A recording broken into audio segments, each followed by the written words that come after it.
زبردستی دھوکے سے مجھے گاؤں لے گئی اور اس لڑکی کو میرے سر پہ مسلط کر دیا آپ لوگوں نے۔ حازم غصے سے پاگل ہو رہا تھا۔ شگفتہ بیگم کے چہرے پر بھی سرد تاثرات تھے۔ اس کی چلاتی ہوئی آواز کمرے میں بیٹھی محمل صاف سن رہی تھی۔ ماموں نے اسے حازم کے کمرے میں بھیج دیا تھا، لیکن گاؤں اور شہر کا فاصلہ اتنا تھا کہ وہ راستے میں ہی جان گئی تھی کہ وہ ان کی زندگیوں میں زبردستی مسلط کی گئی ہے۔ خاص طور پر حازم کی سرخ انگارہ آنکھیں۔ وہ راستے بھر تو خاموش رہا، لیکن گھر آتے ہی باپ سے الجھ پڑا تھا۔ کیا برائی ہے اس میں؟ اتنی پیاری بردبار خاموش طبیعت لڑکی ہے اور تم آگ اور جنون سے بھرے ہوئے انسان۔ اتنا غصہ ہے تمہارے اندر؟ محمل جیسی لڑکی ہی تمہارے ساتھ چل سکتی ہے اور کوئی نہیں۔ میرے ساتھ کون لڑکی چل سکتی ہے کون نہیں، یہ طے کرنے والے آپ نہیں ہیں۔ ابو، میں نے آپ دونوں سے 6 مہینے پہلے ہی کہہ دیا تھا کہ میں صرف رم سے شادی کروں گا، یہ جانتے ہوئے بھی کہ میں اسے پسند کرتا ہوں۔ آپ دادا ابو کے سامنے انکار نہیں کر سکتے تھے؟ آخر چچا کے بیٹے بھی تو ہیں، یہ لڑکی ان کے سر پہ مسلط کر دیتے۔ زبردستی میرے گلے کا ہار کیوں بنائے اسے؟ اس کے انداز میں محمل کے لیے نفرت تھی۔ اب جو ہونا تھا ہو گیا، اب تم چیخ چیخ کر نہ میرا دماغ خراب کرو نہ اپنا۔ ماموں نے اسے خاموش کروایا تھا، لیکن وہ غصے سے کہنے لگا، آپ نکالے اس لڑکی کو میرے کمرے سے، میں ہرگز اسے اپنی زندگی میں برداشت نہیں کروں گا۔ کیوں نکالوں اسے؟ تمہاری زندگی سے نہ ہی تمہارے کمرے سے یہ نکلے گی، تم نکل جاؤ اگر تم نے جانا ہے تو۔ ماموں غصے میں بپھر گئے تھے، وہ ان کی مری ہوئی بہن کی نشانی تھی اور یہ اتنی آسانی سے کہہ رہا تھا کہ اس لڑکی کو اس کے کمرے سے نکالے۔ یہ سن کر شگفتہ بیگم سر پہ ہاتھ مارتے ہوئے چلانے لگی، اس نے تو آتے ہی باپ بیٹے میں جھگڑا کرانا شروع کر دیے۔ دیکھو تو صحیح، قتل و غارت کرانے پہ آ گئی ہے یہ لڑکی۔ اب اس 2 ٹکے کی لڑکی کے لیے اپنے بیٹے سے الجھ رہی ہے، اس گھر سے اسے نکالنا چاہتی ہے۔ ٹھیک تو کہہ رہے حازم، یہ پینڈو ہے گاؤں کی، اس کے ساتھ کوئی گاؤں والا ہی چل سکتا تھا، میرا حازم نہیں۔ یہ آپ کے ابا جی نے اچھا نہیں کیا۔ شگفتہ بیگم کے لہجے میں بھی نفرت کی پھنکار تھی۔ ماموں نے غصے سے انہیں دیکھا تھا، بجائے تم اپنے بیٹے کو سمجھانے کے الٹا اس کی سائڈ لے رہی ہو۔ وقت بتائے گا کہ محمل اس گھر کے لیے بہتر ہے یا نہیں۔ ابھی سب خاموش ہو جاؤ، ورنہ ایسا نہ ہو کہ میں تم دونوں کو ہی اس گھر سے نکال دوں۔ ماموں کی آواز میں تلخی تھی، جبکہ اندر بیٹھی محمل جس کا پورا وجود کانپ رہا تھا۔ یہ لڑائی جھگڑا، یہ فساد سب اسی کی وجہ سے ہو رہا تھا۔ یہ سوچ کر وہ کچھ سوچنے سمجھنے کے قابل نہ رہی تھی۔ نانا با، یہ اچھا نہیں کیا آپ نے، زبردستی مجھے ان لوگوں کی زندگی میں شامل کر دیا۔ اب یہ لوگ مجھ سے محبت کرنا تو دور کی بات ہے، شاید میری عزت بھی نہ کریں۔ 2 آنسو اس کے گالوں پر لڑکے تھے۔ تھوڑی دیر بعد اندھی طوفان کی طرح وہ شخص اس کمرے میں آیا تھا، اور جو بیڈ کے کونے پر وہ ٹکی بیٹھی تھی اسے دیکھ کر خوف سے تھر تھر کانپنے لگی۔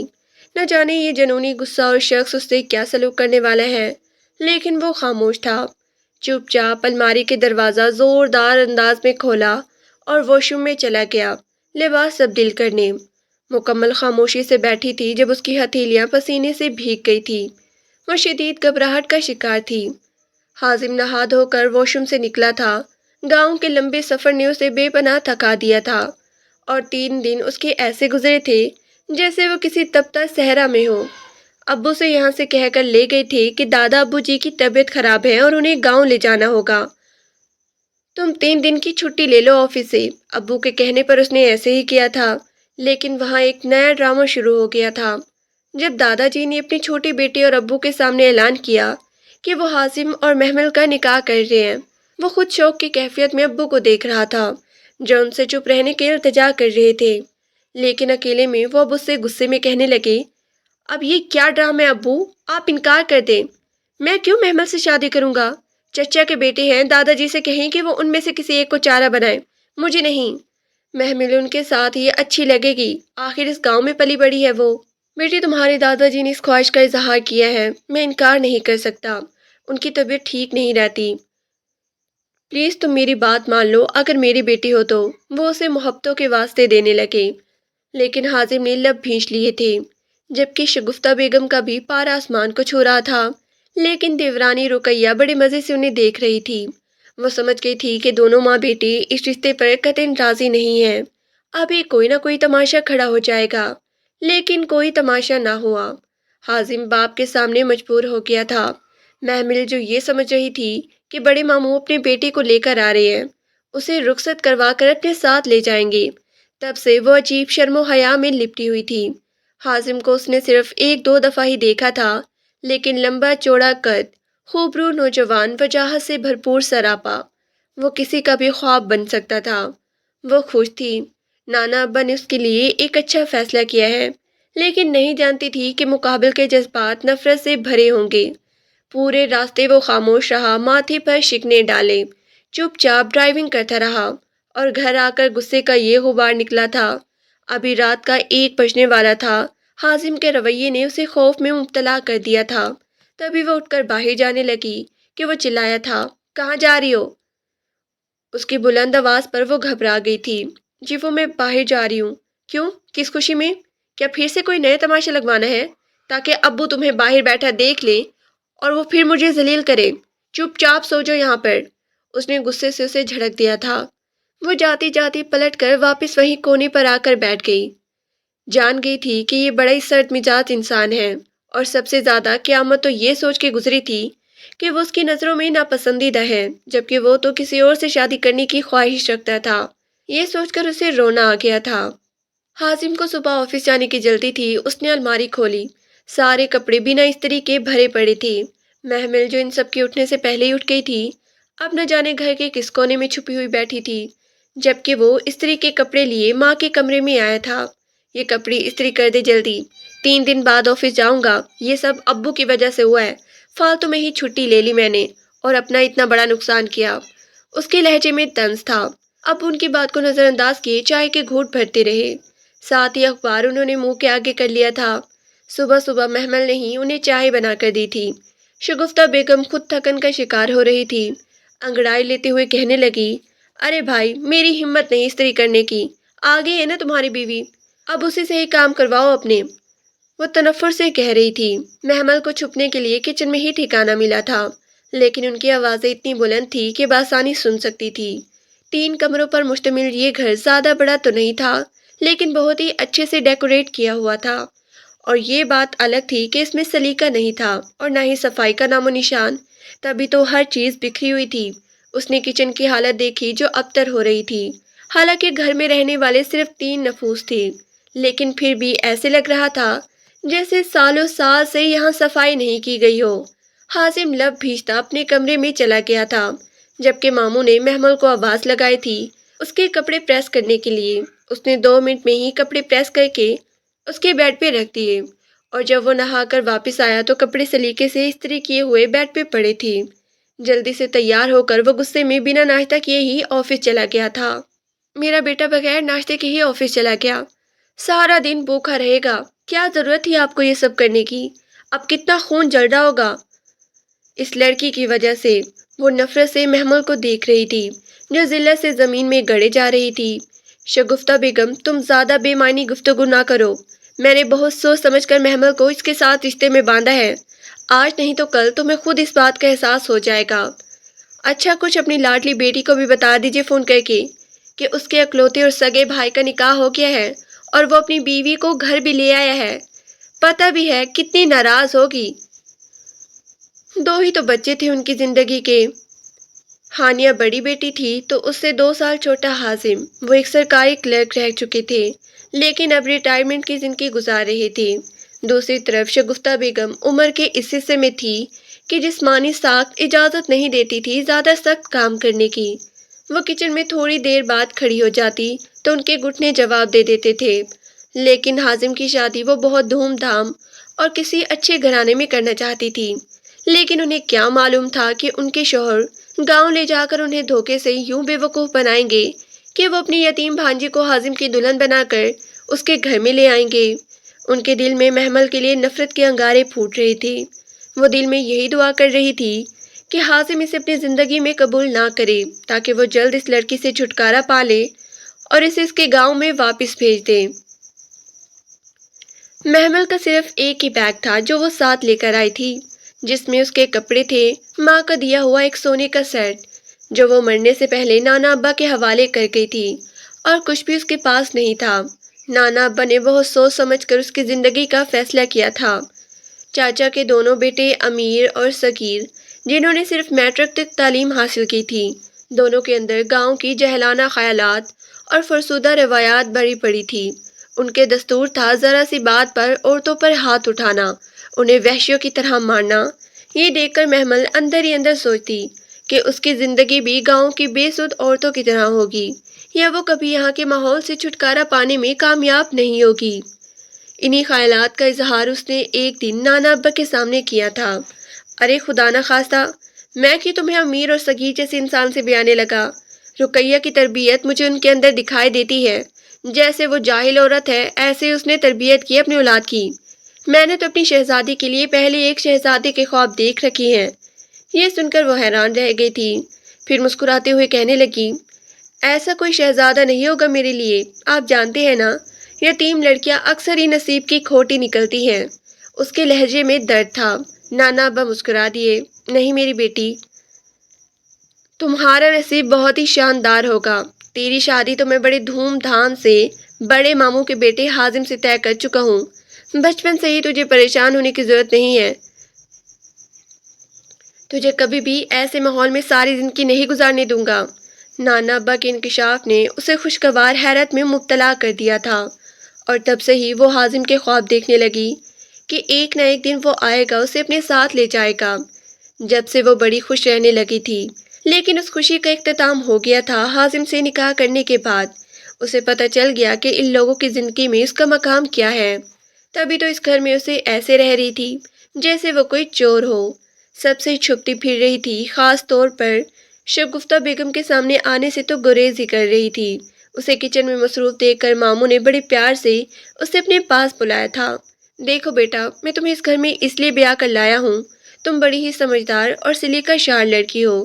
تمہاری مامی بیمار رہتی ہے، اس لیے گھر کی ذمہ داری اب تمہارے اوپر ہے، تمہیں اپنی بیٹی بنا کر لایا ہوں۔ حازم کے رویے کی فکر نہ کرو، وہ خود ہی چند دنوں میں ٹھیک ہو جائے گا۔ غصے کا تیز ہے لیکن دل کا بہت ہی نرم اور میٹھا ہے۔ وہ ماموں کے سامنے سر جھکائے بیٹھی تھی، جبکہ شگفتہ بیگم کے چہرے پر غصے بھرے تاثرات تھے۔ لو اب، اتنی باتیں کر رہے ہیں اور یہاں آپ کا بیٹا اس گھر سے نکالنے کا کہہ گیا ہے۔ وہ تو اسے اپنے کمرے میں بھی برداشت نہیں کر رہا، کسی کی ہمت نہیں کہ وہ محمل کو گھر سے نکال سکے۔ ماموں کی آواز میں گرج تھی تو وہ خاموش ہو گئی، لیکن محمل نے سوچ لیا تھا کہ وہ ہرگز اپنی طرف سے ماموں کو کوئی شکایت کا موقع نہیں دے گی۔ جہاں تک ممکن ہوگا وہ اپنے آپ کو مصروف رکھے گی۔ نانا ابا نے آنکھوں میں امید اور خواب سے جا کر اسے یہاں بھیجا ہے کہ وہ حازم کے ساتھ ایک نئی دنیا بسانے جا رہی ہے، لیکن محمل کی آنکھوں کے خواب کرچی کرچی ہو گئے تھے۔ وہ شام کو آفس سے گھر آیا تو پورے کمرے کی حالت ہی بدلی ہوئی تھی۔ ہر چیز کی سیٹنگ چینج، اوپر سے الماری کھولی تو کپڑوں کی ترتیب بھی بدلی ہوئی تھی۔ محمل نے اس کے سارے کپڑے استری کر کے الماری میں رکھ دیے تھے تاکہ روز روز پریس نہ کرنے پڑے، جوتے ریک میں رکھ دیے، اور بھی کمرے کی حالت بہتر کر دی تھی۔ لیکن یہ دیکھ کر حازم کا غصہ آسمان پر پہنچ گیا تھا۔ وہ کمرے میں آئی تھی اسے چائے دینے، کیونکہ اس نے سب کے لیے بنائی تھی، لیکن حازم ہکارے سے اسے دیکھتا اس پہ چلانے لگا، بڑی ہی ڈیٹ لڑکی ہو تم، زبردستی میرے سر پہ مسلط ہو گئی اور اب میری چیزوں پہ بھی حق جتا رہی ہو۔ کس نے کہا تھا تمہیں یہ سب کرنے کو؟ اس کی آنکھیں لال انگارہ ہو رہی تھی۔ محمل خاموش نظریں جھکائی کھڑی رہی۔ اس نے تو اپنی طرف سے خوب محنت کر کے اس کا کمرہ سنوار دیا تھا، لیکن حازم نے غصے میں اسے جھڑک دیا تھا، آئندہ اپنے کام سے کام رکھنا، میری چیزوں کو ہاتھ لگانے کی ضرورت نہیں۔ وہ چائے رکھ کے پلٹ گئی تھی، حالانکہ نازک دل اندر سے کانپ رہا تھا۔ آج تک ایسی نفرت بھرے لہجے میں کسی نے اس سے بات نہیں کی تھی۔ وہ لاؤنج میں آئی تو شگفتہ بیگم نخوت سے اسے کہنے لگی، زبردستی کے رشتے کو کوئی دل سے قبول نہیں کرتا، اور میرا حازم تو اپنے کپڑے بھی سوچ سمجھ کے سلیکٹ کرتا ہے۔ وہ یہ بات ماموں کی غیر موجودگی میں کر رہی تھی۔ محمل خاموش رہی۔ مامی، رات کے کھانے میں کیا بناؤں؟ اس کی آواز بڑی ہی دھیمی تھی۔ وہ بھی اندر سے حیران رہ گئی، اتنے کڑوے لہجے پر بھی اس کی آواز میں بڑی نرمی اور احترام تھا۔ جذبے سے ہو کر کہنے لگی، میں کیا بتاؤں بھائی، اپنے ماموں سے پوچھ لو، وہی کھانے میں ہزار نخرے کرتے ہیں، ویسے بھی تو وہ تمہیں اپنی خدمت گزاری کے لیے لے کر آئے ہیں۔ وہ ٹانگیں بسور کر صوفے پر لیٹ گئی۔ آج پورا دن آرام کیا، ہل کر پانی بھی نہ پیا تھا۔ رات کو اس نے ایسے کھانا بنایا کہ ماموں تعریف کیے بنا نہ رہ سکے، جبکہ حازم غصے میں نہ جانے کہاں باہر چلا گیا تھا۔ ممانی واہ ویلا کر رہی تھی۔ ارے میرے بچے نے صبح ناشتہ نہیں کیا اور نہ کھانا کھایا، نہ جانے کب تک اسے یوں سہنا پڑے گا۔ محمل اندر ہی اندر چور سی بن گئی تھی، جیسے اپنے آپ کو ان سب کا ذمہ دار سمجھ رہی ہو۔ ماموں لاپرواہی سے کہنے لگے، ہوٹلنگ کا شوق چڑھ گیا تمہارے نوابزادے کو، تمہاری سستی نہ پکانے کی عادت نے اسے یہ لت لگائی ہے۔ بیٹھا ہوگا اپنی کسی دوست کے ساتھ ہوٹل پر اور تم یہاں پریشانی میں شور مچا رہی ہو۔ ماموں اور ان کی ایسے ہی گھٹ پٹ چلتی رہی۔ محمل ہونٹ دبا کر مسکرائی تھی۔ کچن سے فارغ ہو کر بیڈ روم میں آئی تو اس کے کپڑے دیکھ کر بے اختیار ہنسی تھی۔ شرٹ زمین پر تو بنیان بیڈ پہ پڑی تھی، اوپر سے جوتے بھی ادھر ادھر بکھرے پڑے تھے۔ بڑا ہی لاپرواہ انسان ہے، وہ جھلاتے ہوئے اس کی ساری چیزیں سمیٹ کر رکھ رہی تھی۔ حازم نے محمل سے اپنی نفرت اور بیزاری پہلے ہی دن واضح کر دی تھی۔ وہ کسی بھی طرح سے اپنی زندگی میں جگہ دینے کو تیار نہیں تھا۔ پورا دن وہ کچن میں اور گھر کے کاموں میں گزار دیتی، لیکن رات اس کے لیے گزارنا بہت ہی مشکل ہو جاتا۔ یہ احساس کہ وہ اس کمرے میں ایک ناپسندیدہ وجود بن کے رہ رہی ہے، دن رات اسے رنجیدہ کیے رکھتا۔ حازم اس سے بات کرنا تو دور کی بات ہے، اگر وہ اس کی کسی چیز کو ہاتھ بھی لگا دیتا تو وہ بری طرح بفر جاتا۔ حالانکہ یہ چیز اس نے تسلیم کر لی تھی، لیکن صرف دل ہی دل میں، کہ پہلے جو الماری ہر وقت بے ترتیب رہتی تھی، اسے شرٹ پینٹ نکالنے میں آدھا گھنٹہ لگ جاتا، لیکن اب سارے کپڑے سلیقے سے الماری میں رکھے ہوتے، جوتے ریک میں، موزوں سے دراز بھرا ہوتا، اسے کسی چیز کو تلاش کرنے کی کوئی پریشانی نہ ہوتی۔ کبھی ناشتہ کرتا تو کبھی بغیر ناشتہ کیے آفس چلا جاتا۔ 2 مہینے ہونے والے تھے محمل کی اس گھر میں، لیکن ابھی تک حازم اور شگفتہ بیگم کا رویہ اس کے ساتھ ٹھیک نہ ہوا تھا، جبکہ ماموں اس کا دل بہت ہی خیال رکھتے تھے۔ کسی بھی چیز کی پریشانی ہوتی یا کوئی چیز کم ہوتی تو وہ ماموں سے کہہ دیتی، وہ سارا دن گھر پہ ہی ہوتے تھے۔ ہر مہینے کی پہلی تاریخ پر ان کی پینشن ملتی تھی۔ دوسری طرف حازم تھا جو رمشا کے پیچھے دیوانہ تھا۔ یہ لڑکی رمشا، جو 3 مہینے پہلے اس آفس میں آئی تھی، اتنی ماڈرن اور خوبصورت کہ سب لڑکیوں سے دیکھ کر ٹھنڈی آہیں بھرتی، لیکن وہ کسی کو منہ نہ لگاتی تھی۔ لیکن حازم سے اس کی دوستی ہو گئی تھی اور وہ اس سے شادی کے خواب دیکھنے لگا۔ رمشا بھی اسے دیکھ کر مسکراتی، کہیں نہ کہیں دونوں کے ساتھ دلی جذبات جڑ گئے تھے، تبھی تو ایک ساتھ زندگی گزارنے کے خواب دیکھ رہے تھے۔ لیکن حازم کو معلوم نہیں تھا کہ ابو اس کے ساتھ یوں زبردستی کریں گے اور اس کی شادی کر دیں گے۔ اب وہ رمشا کو کیا کہے گا، یہ سوچ کر وہ پریشان تھا۔ آج کل ویسے ہی وہ خاموش رہنے لگا تھا۔ آفس میں جب بھی رمشا اس کی ٹیبل پر آتی تو وہ فوراً خوش ہو جاتا، لیکن یہ خیال آنے کے بعد کہ ابو نے اس کی شادی کر دی ہے اور وہ لڑکی اس کے سر پر مسلط ہو گئی ہے، یہ احساس اسے رنجیدہ کر دیتا۔ وہ چاہ رہا تھا کہ کسی طرح اس لڑکی کو واپس گاؤں بھجوا دے، کوئی نہ کوئی تو طریقہ سوچنا پڑے گا۔ وہ ہر روز اس بات پر غور کرتا، لیکن ابھی تک اسے کوئی حل نظر نہ آیا تھا، بلکہ وہ لڑکی جو زبردستی اس کی بیوی بن کر اس کی زندگی میں آ گئی تھی، بڑی چالاکی سے اب اس کے گھر میں جگہ بنانے میں بھی کامیاب ہو گئی تھی۔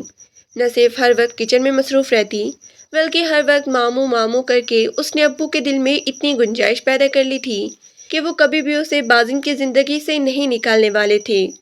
وہ جب بھی اس کی طرف دیکھتا، پھاڑ کھانے والے انداز میں، لیکن وہ خاموش بیٹھی رہتی، کبھی نظریں جھکائے سامنے سے اٹھ جاتی۔ محمل نے اس کے سامنے آنا بہت ہی کم کر دیا تھا۔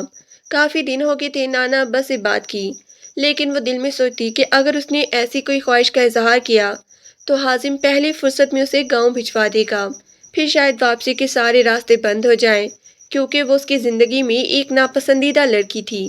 یہ سوچ کر وہ خاموش رہتی، لیکن اس کے آنے سے شگفتہ بیگم کے مزے ہو گئے تھے۔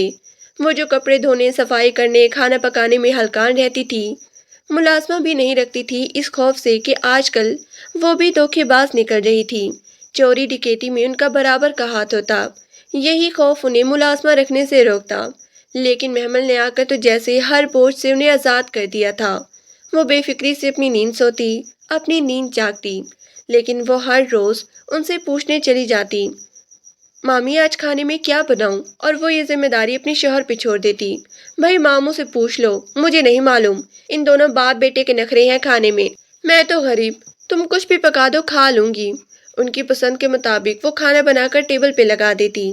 پھر ایک دن مامی نے اسے باتیں سنائی تھی، حازم اتنی دیر سے گھر آتا ہے، کیا تم اسے کھانا وغیرہ نہیں پوچھتی ہو؟ وہ تو اس خیال سے نہیں جاگتی تھی کہ حازم کو غصہ آئے گا اسے اپنا انتظار کرتا دیکھ کر، لیکن شگفتہ بیگم نے اسے کھری کھری سنائی تھی۔ بیٹا ہے وہ میرا جان سے پیارا، اکلوتی اولاد ہے۔ اگر میں بیماری کی وجہ سے جاگ نہیں پاتی تو تمہارے اوپر یہ ذمہ داری ہے کہ تم اس کے کھانے پینے کا خیال رکھو۔ بیوی بن کر اس گھر میں آ گئی ہو تو بیوی ہونے کا فرض بھی ادا کرو۔ شگفتہ بیگم نے اسے شرمندگی میں ڈال دیا تھا، اس لیے وہ رات لاش میں بیٹھ کر اس کا انتظار کر رہی تھی۔ 11 بج کے تب کہیں جا کر وہ گھر آیا تھا۔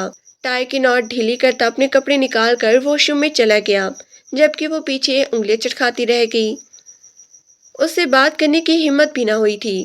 اتنا غصیلا اور بدمزاج انسان تھا۔ جیسے ہی کپڑے تبدیل کر کے آیا، اس انتظار میں کھڑا دیکھ کر اس نے بھویں اچکائی تھی۔ کیوں میرے سر پہ سوار ہو؟ اس کے سرد مزاج پر وہ ہچکچاتی ہوئی۔ کھانا لاؤں آپ کے لیے؟ اس نے لہجہ بہت ہی نرم اور دھیما رکھا تھا۔ کوئی ضرورت نہیں ہے مجھے تمہاری خدمت کی، آئندہ مجھ سے پوچھنے کی حماقت نہ کرنا۔ اسے ذلیل کرتا وہ بیڈ پر ڈھیر ہو گیا تھا، تو وہ بھی خاموشی سے بیڈ کے کونے پر ٹک گئی۔ نہ جانے کیوں آنکھوں سے 2 آنسو نکل کر بالوں میں جذب ہو گئے تھے۔ اسے حیرت ہوئی تھی، اس نے کوئی عجیب و غریب یا غصہ کرنے والا سوال تو نہیں کیا تھا۔ اس کی ماں کے کہنے پر اس سے کھانے کا ہی پوچھا تھا، لیکن ضلالت اس کے حصے میں آئی تھی۔ محمل جو اداسیوں میں ڈوبی ہوئی تھی، اس خوف سے نانا ابا سے ملنے نہ چاہتی کہ کہیں مامی اور حازم کے دباؤ میں آ کر ماں منہ سے لینے نہ آئے اور ہمیشہ کے لیے وہ گاؤں کی زندگی اس کا مقدر بن جائے۔ وہ جاہلانہ ماحول جس سے وہ دور بھاگتی تھی، لیکن شاید قدرت خود اس کے لیے راستہ بنا رہی تھی۔ اس دن جب مامی کی طبیعت بہت ہی خراب ہوئی تو وہ بالکل بستر پہ لگ گئی تھی۔ ڈاکٹر کو ماموں گھر پر ہی لے آئے تھے، لیکن وہ پوری طرح سے ان کا خیال رکھ رہی تھی۔ انہیں وقت پر دوا دینا، سوپ بنا کر دینا، کبھی دلیا تو کبھی یخنی، ایسے توجہ انہیں کبھی پہلے نہیں ملی تھی۔ حالانکہ ان کی اپنی بیٹی ہانیہ وہ بھی گھر کے کام کاج سے طاق تھی۔ جب اس کی شادی نہ ہوئی تھی تب بھی کبھی انہیں آرام نہ ملا تھا اور بیماری کے باوجود بھی وہ کام کرتی رہتی۔ لیکن اب ہانیہ نے انہیں اتنا آرام دیا کہ وہ بہت ہی سکون محسوس کر رہی تھی۔ نہ جانے یہ لڑکی اب اتنی اسے بری نہیں لگتی تھی، ورنہ حازم کے غصے کو دیکھ کر وہ یہ سوچنے پر مجبور تھی کہ جلد ہی اس لڑکی کو اس کی زندگی سے نکال دے گی۔ لیکن اب ان کا رویہ بدل رہا تھا۔ اتنی خاموش طبیعت اور سلیقہ شار لڑکی تھی، اس کی زبان سے کبھی فالتو الفاظ ادا نہ ہوئے تھے۔ حازم کو بھی ماں کی طبیعت کا پتہ چل گیا تھا، تبھی وہ آفس سے آتے ہی سیدھا ان کے پاس آیا۔ وہ جو ہمیشہ سر پہ کپڑا باندھے ابتر حالت میں بستر پہ پڑی تھی، لیکن آج صاف ستھرے بستر پر پرسکون کمرے میں لیٹی ہوئی تھی۔ نہ سائڈ ٹیبل پر دوائیاں بکھری تھیں اور نہ ہی بے ترتیبی۔ محمل کچن میں کھڑی ان کے لیے سوپ بنا رہی تھی جو رات کو انہیں دینا تھا، دوائیوں کے ساتھ۔ شگفتہ بیگم بھی بیٹے کو دیکھ کر فوراً ہی اٹھ کر بیٹھ گئی تھی۔ طبیعت ٹھیک ہے آپ کی؟ کہیں تو ڈاکٹر کے پاس لے چلتا ہوں۔ ارے نہیں بیٹا، بالکل ٹھیک ہو گئی ہوں، کل تو بخار ہوا تھا اور آج طبیعت بہتر ہو گئی ہے، بھلی چنگی ہوں۔ محمل نے اتنا خیال رکھا کہ بس جلد ہی بستر چھوڑ دیا میں نے، ورنہ ایک ہفتے اٹھنے کی ہمت نہیں ہوتی تھی۔ ماں کے منہ سے اس لڑکی کی تعریف سن کر وہ خاموش ہوا تھا۔ تھوڑی دیر بعد اٹھ کر اپنے کمرے میں آ گیا۔ تھوڑی دیر بعد وہ ان کے لیے سوپ بنا کر لے آئی تھی جو بہت ہی ٹیسٹی بنا ہوا تھا۔ وہ پوچھے بنا نہ رہ سکی، تمہاری تو ماں بھی نہیں تھی سر پہ، اتنا کام اتنا اچھا کھانا بنانا کیسے سیکھ لیا؟ وہ پھیکا سا مسکرائی تھی۔ مامی، حالات اور وقت نے مجھے سب کچھ سکھا دیا۔ نانا ابا نے مجھے ایک دفعہ کہا تھا کہ تمہاری تربیت پر انگلی نہیں اٹھنی چاہیے، تب سے ہی میں نے ان کے ہر لفظ اپنے دل میں اتار لیے تھے۔ اور پھر یہ تو گھر کے چھوٹے موٹے کام ہیں، میرا خیال ہے کہ سب لڑکیوں کو یہ کام آنے چاہیے، وہ سادگی سے کہہ رہی تھی۔ لیکن مامی کا رویہ اس کے ساتھ اچھا ہو گیا تھا اور وہ خدا کا لاکھ شکر ادا کر رہی تھی۔ چاہے بیماری کا بہانہ صحیح، لیکن اس نے مامی کے دل میں تھوڑی بہت تو جگہ بنا لی تھی۔ حازم کو سخت غصہ تھا۔ ماں جو پہلے اس کی سائڈ لے کر اس کے ساتھ مل کر محمل کے لیے اپنی پسندگی کا اظہار کرتی تھی، لیکن آج کل اس کی تعریفوں کے پل باندھے نہ تھکتی تھی۔ اس دن بھی کسی عزیز رشتہ دار کی شادی تھی، اتوار ہونے کی وجہ سے وہ اپنے ایک دوست کے پاس گیا ہوا تھا۔ پھر شام کو شادی میں جانا تھا، لیکن مامی ماموں نے اسے بھی تیار ہونے کے لیے کہہ دیا۔ وہ کچھ عجیب سا محسوس کر رہی تھی ان کے ساتھ جانے میں، لیکن مامی کے کہنے پر وہ تیار ہو گئی۔ نانا ابا نے اس کے کئی جوڑے بنائے تھے، اسی میں سے اس نے خوبصورت سا سوٹ نکال لیا اور اسے پہن کر تیار ہو گئی۔ ہلکی پھلکی جویلری بھی اس نے کانوں میں ڈال لی تھی۔ آج کھانا بنانے کی چھٹی تھی کیونکہ سب لوگ شادی میں جا رہے تھے۔ وہ تیار ہو کر آئی، سلیقے سے دوپٹہ سر پہ لیا ہوا تھا۔ مامی بھی تعریف کے بنا نہ رہ سکی۔ اچھی لگ رہی ہو، ایسے ہی رہا کرو۔ ان کی تعریف پر وہ چھینک گئی تھی۔ تھوڑی دیر بعد حازم بھی گھر آیا گیا تھا۔ وہ سرشار تھا کہ اس سے شادی میں رمشا بھی شریک تھی، لیکن محمل کو یوں تیار دیکھ کر اس کے ماتھے پر بل پڑے تھے۔ یہ کہاں جا رہی ہے محترمہ؟ اس نے سب کے سامنے اس کی بےعزتی کی تھی۔ وہ جو مطمئن سے ماموں سے بات کر رہی تھی، اس کی ایک حقارت بھری بات پر سرخ پڑ گئی۔ کہاں جا رہی ہے کیا مطلب؟ شادی میں جا رہی ہے، سب جائیں گے تو اس جوان بچی کو کیا گھر پہ اکیلا چھوڑ کے جاؤں گا؟ اتنا مجھے گھٹیا سمجھ رکھا ہے تم نے؟ ماموں بگڑے تھے۔ اچھا تو پورے خاندان کے سامنے اعلان کرنا چاہتی ہیں کہ میری بیوی گھر آ گئی ہے؟ ابھی میں نے نہ اپنے آفس کولیگ کو نہ کسی دوست کے سامنے یہ بات بتائی ہے کہ میری شادی ہو گئی ہے۔ وہ غصے سے جیسے پاگل ہو رہا تھا۔ نہیں بتایا تو اچھا ہے، اب پتہ چل جائے گا۔ ماموں بھی جواب دے کر موبائل میں مصروف ہو گئے تھے، جبکہ مامی کہنے لگی، پتہ تو سب کو چل جائے گا حازم، اب تمہاری بیوی بن گئی ہے، یہ رشتہ نبھانا پڑے گا۔ امی کو اس کی سائڈ لیتا دیکھ کر وہ صدمے سے دوچار ہوا تھا۔ کچھ لوگوں کو ساتھ لٹکانے اور زبردستی سر پہ مسلط ہونے کا شوق ہوتا ہے۔ اسے سنا تو وہ کمرے میں آ گیا تھا، جبکہ وہ اپنی وجہ سے ہونے والی بحث سے پریشان ماموں سے ہاتھ مسلتے ہوئے کہنے لگی، آپ لوگ چلے جائیں شادی میں، میرے سر میں ویسے بھی درد ہو رہا ہے۔ اس کے چہرے پر بلا کی معصومیت تھی۔ ماموں مسکرا دیے۔ ارے اس بے وقوف کی باتوں کو دل پہ لینے کی کوئی ضرورت نہیں، وہ تو ایسے ہی غصے میں آسمان پہ چڑھا رہتا ہے۔ جلدی وہ تیار ہو کر آ گیا تھا۔ محمل نے اس کے کپڑے پہلے ہی نکال کے رکھ دیے تھے۔ پھر وہ پیچھے مامی کے ساتھ بیٹھ گئی، جبکہ ماموں اور وہ آگے بیٹھ گئی تھی گاڑی میں۔ لیکن وہ ایسے بیٹھی تھی کونے میں چھپ سی گئی تھی۔ اپنے آپ بڑا ہی عجیب لگ رہا تھا، جبکہ حازم کے ماتھے کے بل نہ جا رہے تھے۔ پھر وہ شادی میں چلی آئی، لیکن سب کو پتہ چل گیا کہ وہ حازم کی بیوی ہے۔ جیسے سب سرپرائز ہو گئے تھے۔ رمشا بھی شادی میں آئی ہوئی تھی۔ او ہو، تو اپنی بیوی کو بھی ساتھ لائے ہو؟ میں بھی کہوں، جب سے گاؤں سے آئے ہو اتنے بدلے بدلے سے کیوں لگ رہے ہو؟ حازم اس کے سامنے گڑگڑاتے ہوئے کہنے لگا، یار میں جلد اسے چھوڑ دوں گا، شادی تو میں تمہیں سے کروں گا۔ کوئی ضرورت نہیں اسے چھوڑنے کی، کیونکہ میں بھی کبھی ایسے انسان کی بیوی نہیں بنوں گی جو پہلے سے شادی شدہ ہوگا۔ یہ کہتے ہی وہ ہل کے ٹک ٹک کرتی اسے بہت دور چلی گئی تھی۔ حازم غصے سے پاگل ہوتا اس لڑکی کو دیکھ رہا تھا جو سب سے کونے والی ٹیبل پر بیٹھی تھی۔ امی اسے ایک ایک سے ملوا رہی تھی۔ انہوں نے اسے تو دیکھ لیا ہوگا، پھر پوری شادی میں اس کا موڈ بگڑا ہی رہا۔ امی ابو کے سامنے وہ اسے کچھ نہ بول سکا، لیکن کمرے میں آتے ہی شروع ہو گیا تھا، تمہیں محسوس کیوں نہیں ہوتا کہ مجھے تم ناپسند ہو، پھر بھی بڑے فخر سے اس گھر میں اپنی جگہ بنانے کی کوشش کر رہی ہو۔ وہ جویلری اتار رہی تھی، کپڑے لینے جیسی الماری کی طرف بڑھی، اس کے قدم وہیں رک گئے تھے۔ لب کچلتے وہ اتنی ہی کہہ سکی تھی، اگر آپ کی زندگی میں میری کوئی جگہ نہیں ہے تو آپ مجھے گاؤں چھوڑائیں، نانا ابا کے پاس، میں آپ سے کوئی گلہ نہیں کروں گی۔ روندے ہوئے گلے کے ساتھ کہتی وہ الماری سے کپڑے نکال کر واش روم میں چلی گئی تھی۔ پھر پوری رات سو نہ سکی تھی، کیا پتا سچ میں ہی یہ مجھے صبح گاؤں چھوڑ کر آ جائے۔ اس پریشانی نے اسے سونے نہ دیا تھا، کیونکہ گاؤں کی عورت ایک ایک بات پوچھنے آتی تھی، اور چاچی رقیہ نے تو اسے ویسے ہی تانے دے دے کر مار دینا تھا۔ نانا ابے کی آنکھوں میں وہ کبھی بھی دکھ نہیں دیکھ سکتی تھی۔ یہ سب تکلیفوں سے برداشت کرنی ہی ہوں گی، اپنے آپ سے کہتی وہ سونے کی کوشش کرنے لگی۔ اس شام وہ کچن میں کھڑی دودھ گرم کر رہی تھی، جب حازم اس کے اوپر چیخنے لگا، کتنی دفعہ کہا ہے کہ میری چیزوں کو ہاتھ مت لگایا کرو، میری وہ گولڈن گھڑی کہاں رکھی ہے تم نے؟ مل نہیں رہی۔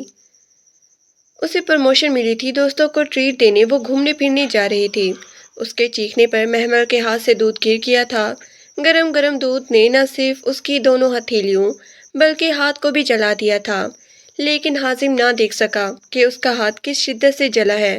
وہ کانپتے لہجے میں کہنے لگی، وہیں رکھی الماری کی سب سے نچلی دراز میں، آئندہ میری کسی بھی چیز کو ہاتھ لگانے کی ضرورت نہیں۔ غصے میں کہتا وہ وہاں سے چلا گیا تھا، اور وہ پورے وقت تکلیف سے جلتی رہی۔ بڑی مشکل سے کھانا بنایا۔ ماں باپ بھی پوچھتے رہ گئے کہ کیا ہوا بیٹا، آنکھیں سرخ ہو رہی ہیں، لیکن وہ خاموش رہی۔ اتنی تکلیف تھی نہ صرف ہاتھوں میں بلکہ دل میں بھی۔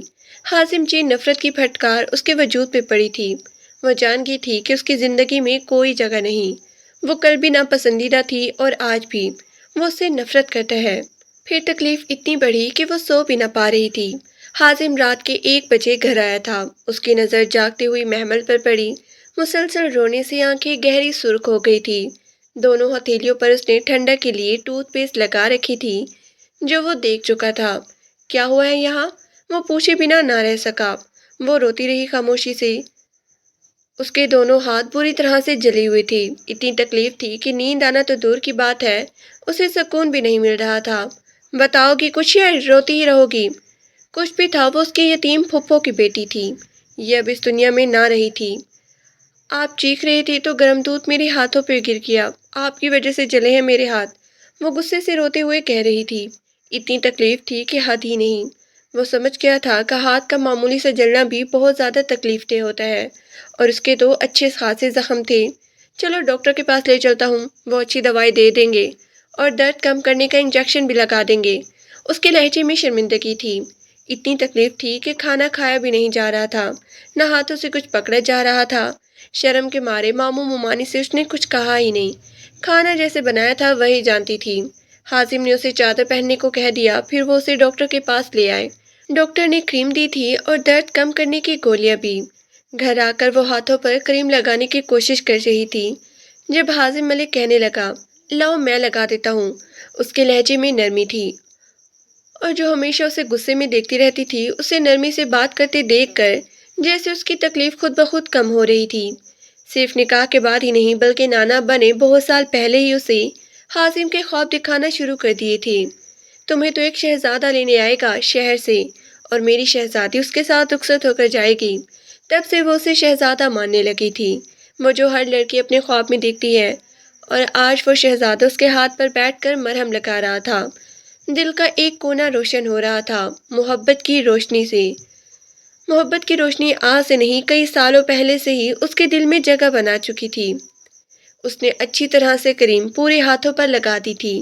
حازم کو احساس ہونے لگا، اتنی بری بھی نہیں جتنی وہ سمجھتا آ رہا ہے۔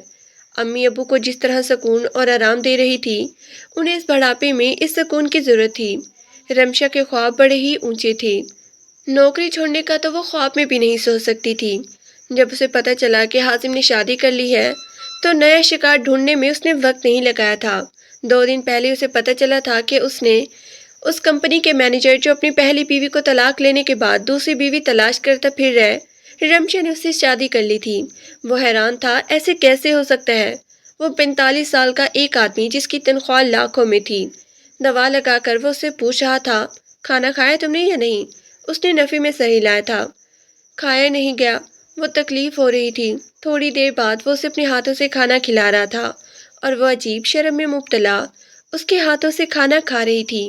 یقین نہیں آ رہا تھا کہ یہ معجزہ بھی ہو جائے گا۔ حازم کی اتنی نفرت کے باوجود اس نے کبھی اسے چھوڑنے کا نہیں سوچا تھا۔ شاید محبت اسی کو کہتے ہیں۔ وہ کس طرح کوشش کر رہی تھی حازم کے دل میں اس کے لیے جگہ بن جائے۔ وہ خواب، وہ جو سالوں سے دیکھتی آ رہی تھی، ٹوٹتے ہوئے دیکھنا بہت ہی اذیت ناک ہوتا ہے۔ کھانا کھا کر اس نے ٹیبلٹ کھائی اور پھر سکون سے سو گئی، ورنہ تو نیند آ ہی نہیں رہی تھی۔ حازم اس کے سو جانے کے بعد دیر تک سوچتا رہا، وہ ہمیشہ اپنی مخصوص جگہ پر ٹکی رہتی۔ حازم دل میں سوچ رہا تھا کہ وہ اس کی وجہ سے کتنی تکلیف سے گزری ہوگی۔ جلنے کا احساس بہت ہی اذیت ناک ہوتا ہے۔ پھر کہتے ہیں نا کہ قدرت کوئی رشتہ جوڑتی ہے تو نبھانے کے راستے بھی بنا ہی دیتی ہے، اور ایسا ہی ان دونوں کے ساتھ ہوا تھا۔ ہانیہ جو پریگننٹ تھی، بچہ جیسے ہی 40 دن کا ہوا، فوراً اپنے دونوں بچوں کو ساتھ لیے اس چھوٹے فرشتے کو لے کر وہ مہکے پہنچ گئی تھی نئی بھابھی سے ملنے۔ پھر امی ابو سے ضد کرتے ہوئے کہنے لگی، یہ کیا کیا آپ نے، اتنی چپ چاپ شادی کر لی؟ ابو مسکرا دیے، ارے ابھی ولیمہ باقی ہے، پریشان مت ہو، ولیمہ ہم دھوم دھام سے کریں گے۔ کیا کہتی ہو تم حازم؟ وہ جو موبائل میں مصروف تھا ان کی بات پہ چونکا، میرا خیال ہے کہ شہر میں اعلان کروا دیجیے کہ آپ نے اپنے بیٹے کا نکاح کر دیا ہے۔ اس کے لہجے میں طنز تھا۔ تو کیا ہوا، اتنی خوبصورت لڑکی ہے، تمہیں کیا شرم آ رہی ہے اسے لوگوں سے ملوانے میں؟ ہانیہ نے مسکرا کر کہا تھا۔ جب سے وہ آئی تھی تب سے دیکھ رہی تھی کیسے اس نے پورے گھر کی ذمہ داری اپنے کندھوں پہ اٹھا رکھی تھی۔ امی ابو کے چہرے پر ایسا سکون پہلے کبھی نہیں دیکھا تھا۔ ماں بیمار رہتی تو وہ اپنے سسرال میں پریشان رہتی، ابو کو کھانے پینے کی پریشانی تو بھائی کو استری کپڑوں کی، لیکن اب اس کا گھر، اس کا میک اپ بالکل ٹھیک چل رہا تھا۔ مہمان اسے بہت ہی پسند آئی تھی جو اس کے گھر کے لیے بہت ہی پرفیکٹ تھی۔ تبھی ابو دبے دبے لہجے میں کہنے لگے، ارے یہ تو نواب زادہ اسے بیوی ہی نہیں تسلیم کر رہا۔ تمہیں یہ جان کے حیرانی ہوگی ہانیہ بیٹا کہ یہ تو اسے اپنی بیوی مانتا ہی نہیں، ہر وقت اس پہ چلاتا رہتا ہے، غصہ کرتا ہے کہ یہ میرے قابل نہیں ہے۔